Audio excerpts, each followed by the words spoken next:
Hello everyone, welcome back to my channel. I hope কি তোমরা সবাই ভালো আছো, সুস্থ আছো। আমিও ভালো আছি। আমার নতুন একটা ভিডিওর সঙ্গে তোমাদের সকলকে অনেক অনেক ওয়েলকাম, অনেক অনেক ভালোবাসা। তো চলো আজকে নতুন একটা ব্লগ শুরু করছি। তোমরা পুরো ভিডিওটা স্কিপ না করে দেখতে থাকো, আশা করি তোমাদের ভীষণ ভালো লাগবে। আর দেখতেই পাচ্ছ দিভাই একটা কত বড় মাছ নিয়ে খেলছে, আর কি খেলছে মানে কি মাছটাকে ছুলছে। তো এই মাছটা মা আজকে বাজারে গিয়েছিল সকালবেলা, তো মাছটা এনেছে দোকান থেকে কিনে। আর মাছটা কি বলো তো, অনেকটাই বড় মাছটা। এখানে ছোট দেখা যাচ্ছে ক্যামেরাতে, আমি দাঁড়িয়ে করছি তো যার জন্য। তো মাছটা অনেক বড়, তো কিভাবে কাটবে মাছটা দিভাই একদমই বুঝতে পারছিল না। এত বড় মাছ দিভাই ফার্স্ট টাইম কাটছে, তো আমাকে গল্পটা শোনালো। আর আমার মেয়ে এদিকে খাচ্ছে হচ্ছে তরমুজ। তো দুদিন থেকে তরমুজ খেতে খুব ইচ্ছে করছিল, তারপরে মা যেহেতু বাজারে গিয়েছে পেয়েছে তো নিয়ে এসছে, তো ওই যে খেয়ে খুশি হয়ে গিয়েছে। আর এদিকে দিভাই আমাকে বললো কি একটা কাঠ নিয়ে আসো, মানে মুগুর নিয়ে আসো। আমাকে বলে মুগুর চিনো, আমাকে মুগুর চিনবো না, গ্রামের মেয়ে আমি। পরে গেলাম বাড়ির সামনে থেকে গিয়ে একটা মুগুর নিয়ে আসলাম। তো আর নিয়ে আসলাম নাক কাটা দাও। এই যে দাওটা দিয়ে কাটছে ওটা হচ্ছে নাক কাটা দাও। অ্যাকচুয়ালি আমাদের যে বটিটা না অত একটা ধার নেই, যার জন্য ওই নাক কাটা দাও দিয়েই কাটছে। তো হয়ে গেছে পাখনাগুলো কাটা। তো আর এই যে দেখো দিভাই বললো কি আমি দাও দিয়ে পিস করতে পারবো না। না, মাকে বললো মা তুমি করো। আমাকে বলছে না আমিও বাবা আমি তো পারবোই না, আরোই পারবো না, বেঁকে যাবে। তো মাছটা যেহেতু অনেকটা বড়, পিসটা যদি ভালো করে না হয় তো কেমন লাগবে বলো। তো ওই জন্য মা এখন করছে, মা আসলে এক্সপার্ট। তো মেয়েদেরকে সব কাজে শিখে রাখতে হয়, তো পারি না আসলে আমি। তো যাই হোক, তো দেখো মা এখন হচ্ছে নাড়ি ভুড়িটা বের করছে। আর মাছটা না খুব ভালো ছিল। মাছটা কি বলো তো লোকাল কাতলা মাছ। আর হচ্ছে মাছটার তেলটাও ভীষণ টেস্টি ছিল। আমি ভেজে খেয়েছিলাম, আমি আর মা মাছের তেলটা দিয়ে খেয়েছিলাম, পেঁয়াজ লঙ্কা দিয়ে ভাজা করেছিলাম, খুব ভালো লেগেছে খেতে। আর মাছের তেল এমনিতেই পেঁয়াজ লঙ্কা দিয়ে ভাজা খেতে ভীষণ ভালো লাগে। বড়া অত একটা ভালো লাগে না, ভাজাটাই ভালো লাগে। তো যাই হোক, তো দেখো মা কত কষ্ট করে মাছটাকে পিস পিস করছে। আমি বললাম মা কেটে আনুনি কেন? মা বললো কি কেটে আনিনি কারণ ওই যে আমার মেয়ে মাছ দেখলে খুশি হয়, ওই জন্য মা গোটা মাছটাই নিয়ে এসেছে। আর তোমরা যদি দেখতে মাছটা দেখার পর আমার মেয়ের এক্সপ্রেশন, বাপরে বাপ, সাংঘাতিক এক্সপ্রেশন, ও খুব খুশি হয়ে গেছে, এই জন্যই নিয়ে এসছে গোটা মাছ। তো যাই হোক, তো ওই যে দেখো মাছটা আস্তে আস্তে গাদা পেটি করে পিস করছে। আর মাছটা দিয়ে তারপরে কি আমরা রান্না করি না করি তো তোমরা দেখতে থাকো, পুরো ভিডিওটা বুঝতে পারবে। তো যাই হোক দেখো মাছটা পিস করা সব হয়ে গিয়েছে। এখন হচ্ছে মাছটাকে ধোয়াও হয়ে গেছে, ধুয়ে পরিষ্কার হয়ে গেছে। এটাকে জল ঝরার পরে আরও 2-3 বার ধুতে হবে। তো আর আজ আমি এখানে মাছ করার জন্য ছোট ছোট আলু সেদ্ধ বসিয়ে দিয়েছি, আলুগুলো সেদ্ধ করব। আর হচ্ছে এখানে দেখো সবজি কেটে রেখেছি। আজকে করব সজনে ডাঁটা দিয়ে আলুর তরকারি, মাছের তরকারি, আর হচ্ছে ঢেঁকি শাক। নতুন ঢেঁকি শাক উঠেছে বাজারে, তো এই যে মা নিয়ে এসছে ঢেঁকি শাক। আর আমি একটা তরমুজের টুকরো খাবো। তরমুজ আমি খুব একটা খেতে ভালোবাসি না।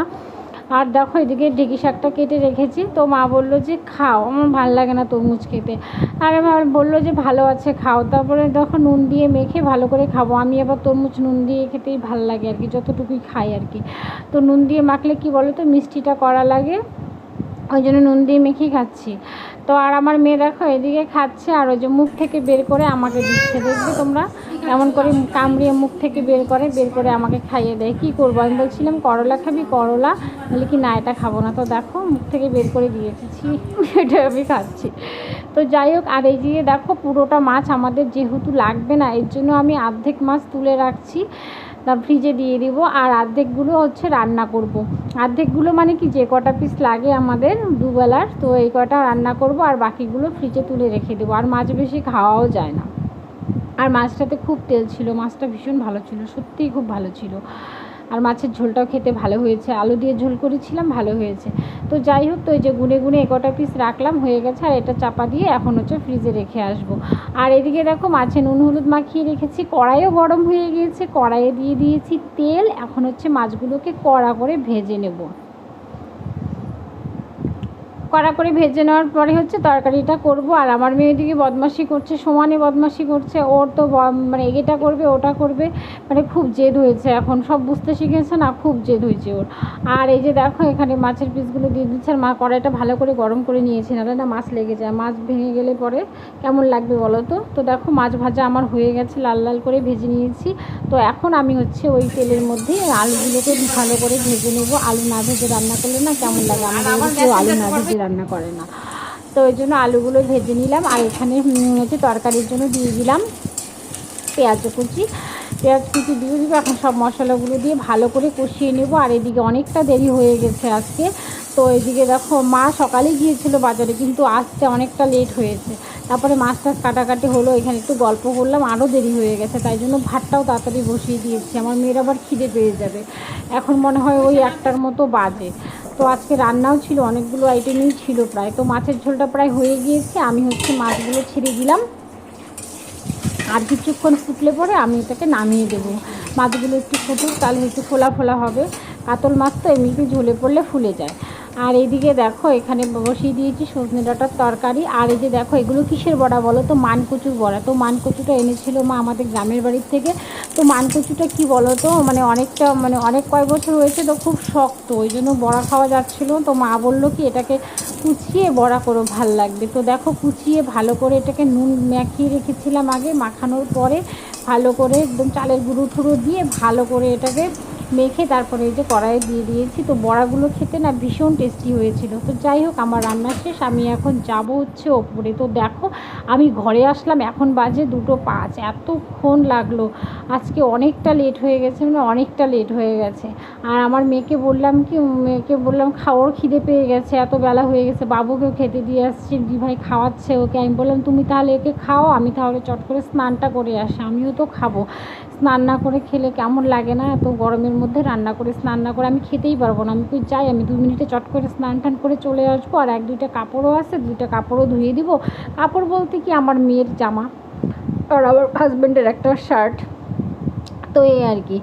তো যাই হোক, তো চলো আমি এখন যাব স্নান করতে, স্নানটা করে আসি। স্নান করলে মনে হয় কি একটু শান্তি পাবো, মানে এই গরমে না ট্যাঙ্কির জলও গরম হয়ে গিয়েছে, অতটাও শান্তি পাবো না। তো যাই হোক আমি এখন যাই স্নান করতে। তো ওই যে দেখো আমি স্নান করে চলে এসেছি, ফাইনালি আমার স্নান করা হয়ে গিয়েছে। তো এখন মেয়ের খাওয়া এতক্ষণে প্রায় শেষ হয়ে গিয়েছে। এখন আমি যাব নিচে গিয়ে আমি একটু খাওয়া দাওয়া করবো, খাওয়া দাওয়া করে মেয়েকে এনে ঘুম পাড়াবো। আমিও রান্না করলাম না এতক্ষণ, আর ও হচ্ছে ঘোরাঘুরি করেছে সমান, একটু কোলে নিতে পারিনি। তো যাই হোক, তো ওই যে দেখো আমাদের খাওয়া দাওয়া শেষ, আমি চলে এসেছি একটু পান ঠান খেয়ে। এখন হচ্ছে একটু বসবো, মেয়েকে একটু ঘুম পাড়াবো, পটিয়ে একটু কাঁচা সুপারি দিয়ে পান খেলাম, বেশ ভালোই লাগছে। তো যাই হোক, তো চলো তোমাদের ভিডিওটা কেমন লাগলো, ভালো লাগলে অবশ্যই একটা লাইক কমেন্ট শেয়ার করে দিও। আজকের ভিডিওটা এ পর্যন্তই, দেখা হচ্ছে তোমাদের সঙ্গে নেক্সট ভিডিওতে। তোমরা সবাই ভালো থেকো, সুস্থ থেকো, ততক্ষণের জন্য চলো বাই, টাটা। কি অবস্থা, চুল ঠুল